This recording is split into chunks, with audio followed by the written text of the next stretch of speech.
May bago na namang produktong inaalok para sa paglilinis sa baybayin ng Guimaras.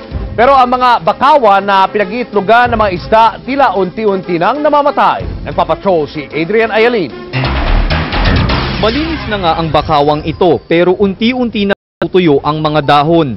Nung isang araw, ginamitan ito ng anti-pollution liquid na mula sa plant extracts. Hindi malinaw kung namamatay ang mga bakawan dahil sa bunker oil o sa inilagay na anti-pollution liquid. Ngayon, isang Dutch company naman ang nag-alok na linisin ang mga bakawan, buhangin at batong sinira ng langis sa pamamagitan ng oil degreaser na gawa rin sa plant extracts. Para patunayang ligtas at epektibo ang kanilang produkto, sinubukan pa nga ito sa malangis na pato. When we eat a pizza, it's big and round, so it's difficult for us to eat. So what we do is we cut it in slices and then we eat it. That's actually what our product does with the oil for the microorganisms. Sa harapan ng Petron official, sinubukan ng produkto ng Dutch company. May representante rin mula sa provincial government ng Guimaras.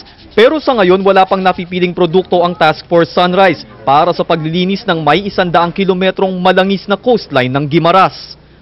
Well, our concern is really to save our natural resources if possible, no? But the thing is, right now, we are still in the process of demonstrating the products, and maybe we are here to observe also if what is really most effective.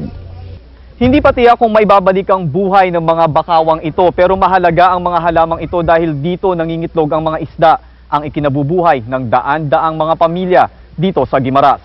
Adrian Ayalin, Patrol ng Pilipino sa Nueva Valencia, Guimaras.